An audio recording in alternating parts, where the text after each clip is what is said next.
Olivier Dusselier, vous êtes le directeur du développement du cabinet Les Diagnostics Immobiliers à Paris et auteur de l'ouvrage Idées réflexes, diagnostic immobilier, paru dans sa deuxième édition en 2021. Donc, je vais vous poser trois questions au sujet de ce livre. Donc, tout d'abord, pourquoi proposer un ouvrage sur les diagnostics immobiliers?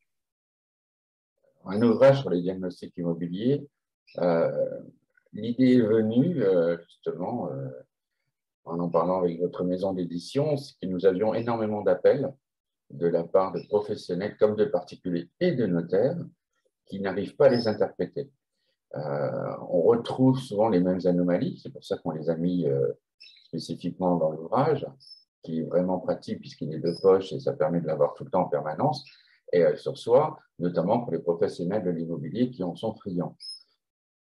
Ça permet de répondre assez rapidement aux premières interrogations qui se posent quand on est face à des acquéreurs, quand on est chez le notaire en pleine signature. Et d'un seul coup, on vous dit qu'il y a une anomalie gaz. Qui dit gaz dit explosion, donc dit tout de suite un petit moment de stress pour les acquéreurs. À peu près la même chose sur l'amiante. Qui dit amiante dit on va mourir dans peu de temps. Quant à l'électricité, avec un incendie électrique toutes les 2 minutes, ça commence aussi à angoisser les gens. Donc, pour démystifier un peu le diagnostic immobilier, qui est incontournable, n'oublions pas que le diagnostic immobilier a pour vocation de la sécurité des biens et des personnes. Ça, c'est vraiment l'objectif des diagnostics immobiliers.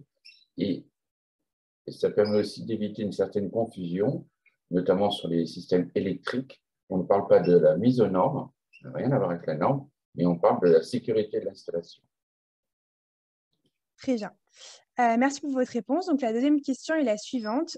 Quelles sont les spécificités du DPE 2021? Le DPE 2021, alors celui-ci est devenu opposable, c'est-à-dire qu'un mauvais DPE peut finir au tribunal. Donc ça, c'est très important. Le DPE est apparu en 2006, s'est développé plutôt en 2007 pour la location. Et entre-temps, l'idée était de faire un chemin. Les premiers DPE ont été une sensibilisation aux économies d'énergie et au côté énergivore du bâtiment français. Et aujourd'hui, on est passé à une autre phase, c'est-à-dire qu'on n'est plus sur un stade d'information, on est sur un stade concret qui est de rénover tous les bâtiments énergivores. Donc, appartements, maisons, immeubles. Le tertiaire, lui, a déjà été, a bien commencé il y a quelques années, donc ça, il est hors sujet là-dessus. Mais aujourd'hui, c'est de sensibiliser, d'où les aspects aussi importants, puisqu'on va interdire à la location les passoires énergétiques, et ce, dès 2025 pour les lettres G, et F en 2028. On ne va pas parler des autres toutes les dates, mais donc c'est un côté important. Donc aujourd'hui, ça sensibilise le grand public à faire les travaux d'isolation, de ventilation et de chauffage. Parce que pour moi, c'est le triptyque gagnant. Alors, pour avoir quelque chose de louable, puisque maintenant, on va commencer à parler de décence. Parce qu'un logement énergivore n'est pas décent. Donc, c'est vraiment un côté plus important.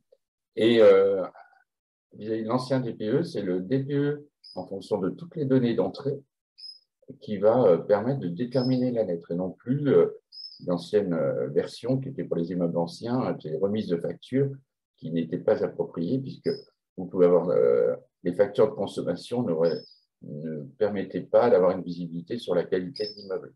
Parce qu'entre les radins qui ne dépensent rien, qui ne chauffent pas, et ceux qui sont très frileux, ça permettait d'avoir des DPE avec des lettres complètement inadaptées. Donc aujourd'hui, on est vraiment sur. Moi, je trouve que cet outil qui est parfait.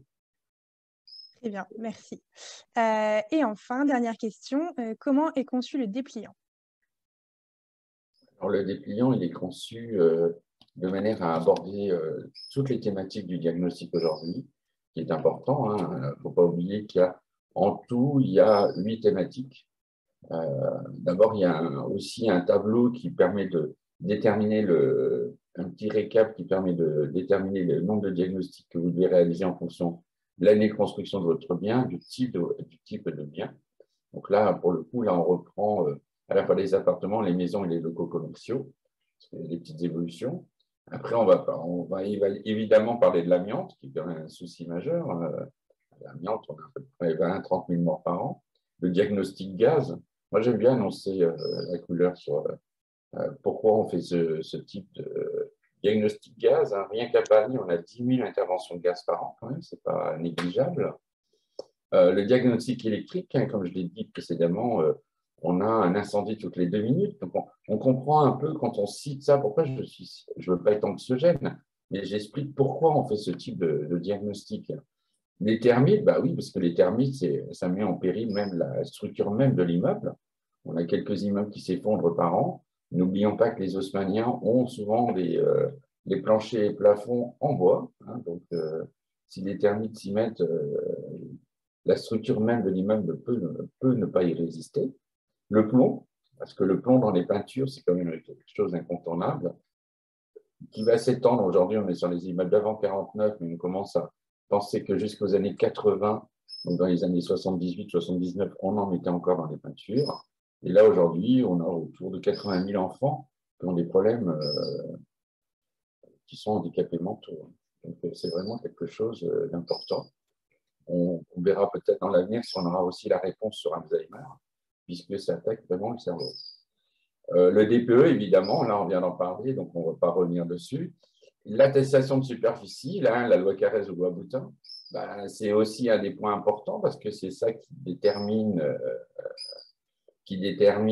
comment dire, la valeur du bien.